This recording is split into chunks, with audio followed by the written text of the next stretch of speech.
Greetings of the day to all my dear students. The thought for the day is energy is the currency of the universe. When you pay attention to something, you must buy that experience. So, when you allow your conscience to focus on something or something that annoys you, you feed it your energy and it reciprocates the experience of being annoyed. Be selective in your focus because your attention feeds the energy of it and keeps it alive, not just within you, but in the collective consciousness as well. My dear students, I hope that you all are in good health. This is Shreya Jadhav welcoming you all to my e-learning channel, and today we are going to learn English grade 11 chapter 2. We are not afraid to die if we all can be together. This is written by Gordon Cook and Alan East. So now let us know something about the author. Gordon Cook was born on December 3, 1978 in Toronto and is two-time Canadian Olympic sailor. He sails for the Canadian Yacht Club. He is the son of Stephen Cook and Linda Cook. Introduction for answer. Introduction for answer. Dear students, always remember that whenever you are appearing for any test or exams, start your answer with introduction. This creates a really good impact. Prose name. We are not afraid to die if we all die together. Author's name Gordon Cook and Alan East. Genre short story. Summary. This story is a story of patience and bravery on the part of the narrator, his family, and of the two crew members. So now let us start with the summary of Unit 2. We are not afraid to die if we can all be together. In July 1976, the narrator with his family set sail from Plymouth, England for Australia. His wife Mary, daughter Suzanne, and son Jonathan wanted to duplicate the round of the world voyage undertaken by Captain James Cook 200 years ago. Their boat, Wave Walker, was 23-meter, 30-ton boat tested to stand the roughest weather they could find. For 16 years, they had honed their seafaring skills. They planned their 3-year journey.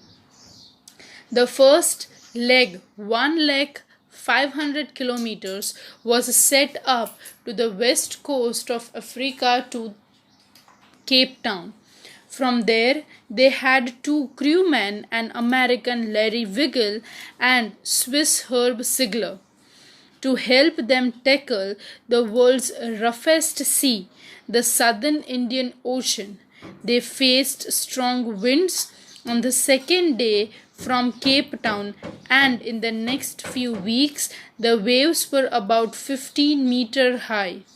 On December 25th, Christmas Day, the weather was bad, but they celebrated the festival. On January 2, the waves were really huge. The first indication of the impending disaster came at about 6 a.m. On January 2, an ominous silence prevailed all around. The wind dropped and the sky turned dark. Then there was a growing roar of huge vertical wave, almost twice the height of the other waves, came towards the boat and hit it. There was a loud explosion of water gust in from all sides and wrecked the boat. The narrator's head smashed against the wheel and he was tossed against the boom of the boat. and then around the deck like the rag doll, cracking his left ribs and breaking his teeth. They somehow survived for 15 hours, and by the morning of 3rd January, they had managed to pump out the water. There was a tremendous leak below the waterline. The rib frames of the boat were managed down to the keel of the boat. There was nothing holding up a whole section of the starboard hull except a few cupboards and partitions. The narrator and his wife Mary felt that their end was near and doubted if they all would survive. The children were hurt during the disaster, but they bore their pain. The son went on to tell his father that they didn't mind even dying if they were together. The narrator's boat, Wave Walker, had reached a remote part of the southern sea, which was not the route of other ships, so they didn't receive any response of their mayday calls. His accurate seafaring skills had brought the boat to safety and had saved everyone's life. The boat was in no position to reach Australia, so the narrator made some calculations and found two small islands 100 kilometers to the east, and they hoped they could reach one of them. The father was motivated to save his boat and all abroad. When they reached the Amsterdam, the son came to tell his father with gratitude that he was the best buddy and the best captain in the world. So, dear students, this is all about the summary of the chapter. Now, let us proceed towards the reading and explanation of the same. In July 1976, my wife Mary, son Jonathan 6, daughter Suzanne 7, and I set sail from Plymouth, England to duplicate the round-the-world voyage made 200 years earlier by Captain James Cook. For the longest time, Mary and I were 37-year-old businessmen had dreamt of sailing in the wake of a famous explorer, and for the past 16 years, we have spent all our leisure time honing our seafaring skills in British waters. Our boat, Wave Walker, a 23-meter 30-ton wooden-hulled beauty, had been professionally built, and we have spent months fitting it out and testing it in the roughest weather we could find. The first leg of our planned 3 years, 1,05,000 meters journey passed pleasantly as we sailed down the west coast of Africa to Cape Town. There, before heading east, we took on 2 crewmen, American Larry Wiggle and Swiss Herb Segler, to help us tackle one of the world's roughest seas, the Southern Indian Ocean. So now, eventually what happened? That the beginning of the chapter says that from July 1976, it was the time where all 4 of them, the narrator, his wife, his son, and the daughter, all set to sail for Plymouth, England, to duplicate the world-round voyage that was made 200 years before. By whom? By Captain James Cook. And for the longest time, the author was 37-year-old businessman who had dreamt of sailing in the wake of to become a famous explorer. And from past 16 years, they have spent most of their time in honing their seafaring skills in the British water. Now they are talking about their boat. Their boat's name was Wave Walker, which was 23 meters, 30-ton wooden-hulled beauty. and had been professionally built. And we can say it was spent months fitting in and out, and they have tested in the roughest weather they could possibly ever get. And the first leg of the 3 years have passed very pleasantly. They have very pleasantly sailed down to the west coast of the Africa to Cape Town. When they reached over there, they took two crewmen with them.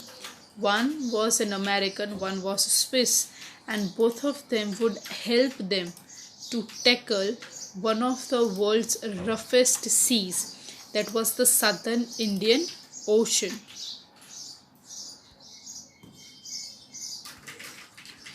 On our second day of Cape Town, we began to encounter strong gales. For the next few weeks, they blew continuously. Gales did not worry me, but the size of the waves were alarming. Up to 15 meters, as high as our mainmast. December 25 found us 3,500 kilometers east of Cape Town. Despite atrocious weather, we had a wonderful holiday complete with Christmas tree. New Year's Day saw no improvement in the weather, but we reasoned that it had to change soon, and it did change for the worse. So it was their second day out of the Cape Town, and slowly and gradually they observed that strong gales were now hitting. That was not much more to worry, but the size of the waves were alarming. They were 15-meter high. That was up to their mainmast. On December 25, they were 3,500 kilometers east of the Cape Town. Their weather was not as wonderful and good, but they have spent their Christmas very well. The New Year's Day also didn't had any sort of improvement, and they hoped that it would change, but it changed for worst. At dawn on January 2, the waves were gigantic. We were sailing with only a small storm jib and were still making 8 knots. As the ship rose to the top of each wave, we could see the endless enormous seas rolling towards us, and the screaming of the wind and spray was painful to the ears. To slow the boat down, we dropped the storm jib and lashed a heavy mooring rope in a loop across the stern. Then we doubled lashes everything, went through our life raft drill, attached lifelines, donned oilskins and life jackets, and waited. The first indication of impending disaster came at about 6 p.m. with an ominous silence. The wind dropped and the sky immediately grew dark. Then came a growing roar, and an enormous cloud towered aft of the ship. With horror, I realized that it was not a cloud, but a wave like no other I have ever seen. It appeared perfectly vertical and almost twice the height of other waves, with a frightful breaking crest. So eventually what happened? The very next day after the New Year's Day, the next day, it was very bad on January 2nd. It was a time that there was the first indication which was impending about a disaster, that something bad is going to happen. Early morning, about 6 a.m., there was an ominous silence. There was a pin drop silence everywhere, and it seemed that all of a sudden wind have stopped, the sky turned dark, and then there was a growing roar of a huge vertical wave. At first they thought that it was the sky, but then they realized that it was a wave that was vertical in size, and moreover to that it was double the length of it.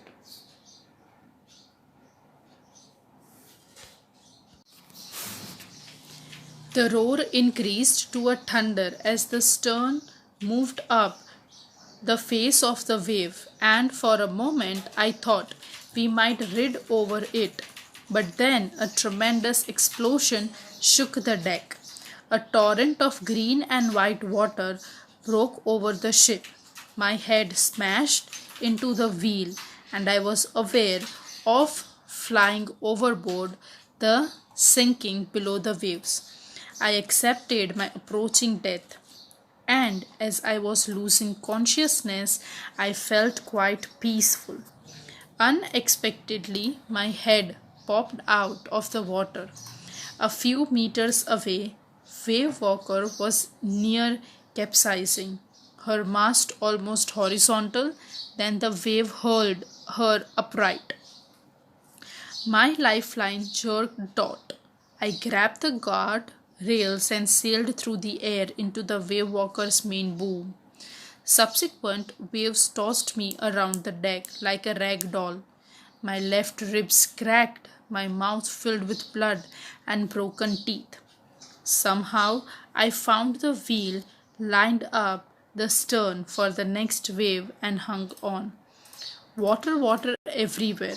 I could feel the ship had water below, but I dared not abandon the wheel to investigate. Suddenly, the front hatch was thrown up and Mary appeared. "We are sinking," she screamed. "The decks are smashed. We are full of water." "Take the wheel," I shouted as I scrambled for the hatch. So eventually, what happened? This whole big, huge wave just dashed very abruptly into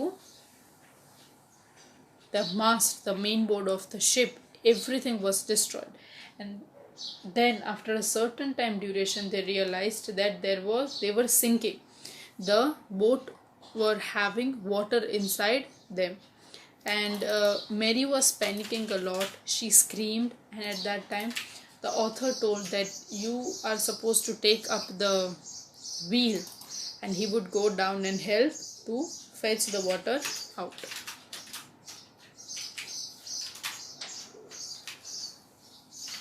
Larry and Herb were pumping like madmen. Broken timbers hung at crazy angles. The whole starboard side bulged inwards. Clothes, crockery, charts, tins, and toys sloshed about in deep water. I half swam, half crawled into children's cabin. "Are you all right?" I asked. "Yes," they answered from an upper bunk. "But my head hurts a bit," said Sue, pointing to a big bump above her eyes. I had no time to worry about bumped heads. After finding a hammer, screw, and canvas, I struggled back on deck.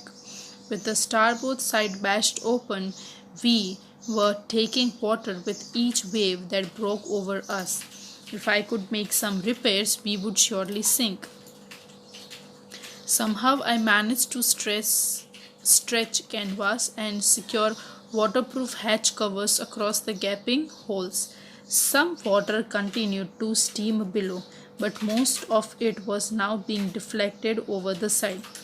More problems arose when our hand pumps started to block up, with the debris floating around the cabins and electrical pump short circuited. The water level rose threateningly. Back on the deck, I found that our two spare hand pumps have been wrenched overboard, along with the forestay sail, the jib, the dinghies, and the main anchor.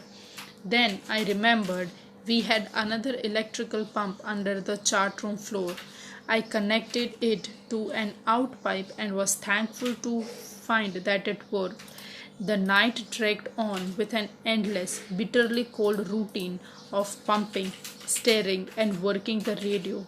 We were getting no reply to our Mayday calls, which was not surprisingly in this remote corner of the world.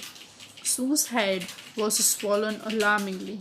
She had two enormous black eyes, and now she showed us a deep cut on her arm. When I asked why she hadn't made more of the injuries before this. She replied, I didn't want to worry you when you were trying to save all of us. So eventually, what happened that there was a loud explosion and all the water have come inside by all the sides.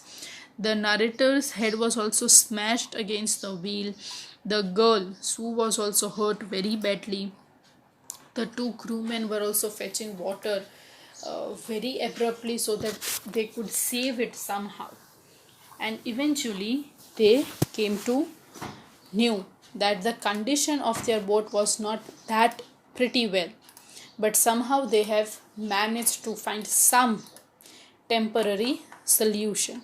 Sue's head was also swollen and she had two enormous black eyes, and after a certain time she showed that she also had got some injury in her arms. By morning on January 3, had the water level sufficiently under control for all of us to take 2 hours rest in rotation. But we still had a tremendous leak somewhere below the water line, and on checking I found that nearly all boats' main ribs frames were smashed down to the keel. In fact, there was nothing holding up the whole section of the starboard hull except few cupboard partitions. We had survived for 15 hours since the wave hit, but Wave Walker couldn't hold together long enough for us to reach Australia. I heard our chart and calculated that were two small islands in few hundred kilometers to the east. One of them, El Amsterdam, was a French scientific base. Our only hope was to reach this pinprick in the vast ocean, but unless the wind and the seas adapt so we could hoist sail, our chances would be slim indeed. The great wave had put our auxiliary engine out of action. So eventually what happened that somehow they tried to manage to fix everything, but that was a temporary solution what they have done. They were supposed to find something which is permanent for them. The Wave Walker was broken in the major cases and they could not survive for a very long time duration. So the author again calculated that how they will be reaching at the one of the part of the islands which were on the eastern side, because it was not possible for them in this situation to go through Australia. So they were supposed to have a rest in one of the islands called El Amsterdam, which was a French scientific base.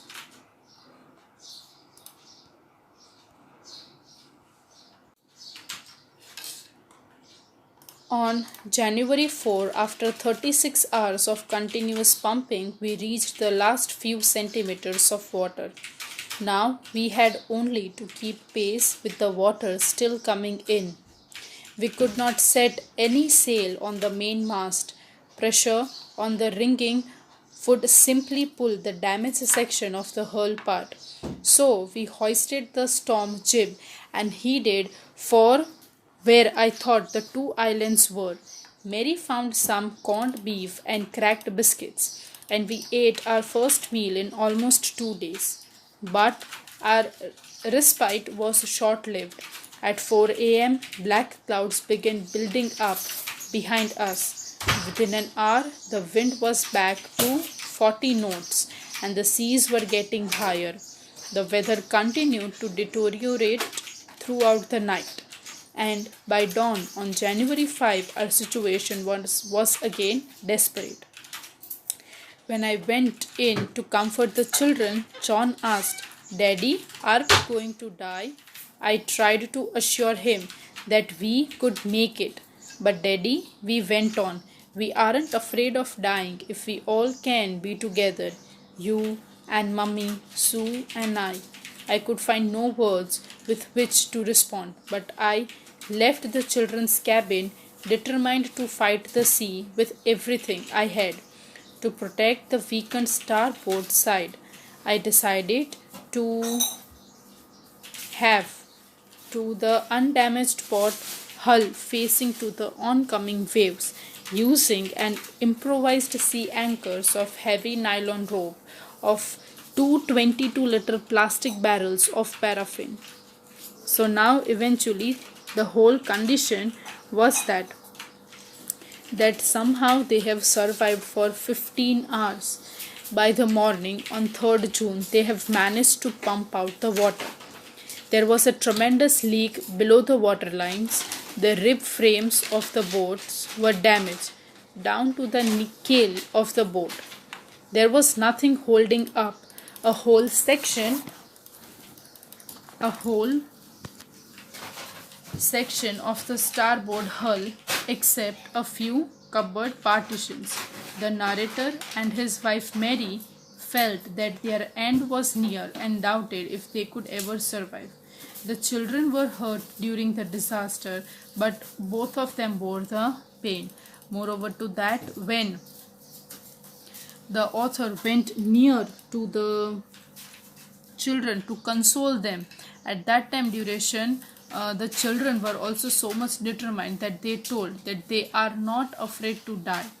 They were afraid, but Jonathan said very bravely that they are not afraid to die if the whole family is together, and they would survive it at any cost. And for them, it was the most comforting thing. Somehow, they decided that they would manage to reach to one of the islands so that they could survive for a longer time duration. So today we are keeping it till here. In the next video lecture we shall continue with the chapter. I hope that every one of you have understood it. Thank you for watching and have a nice day everyone.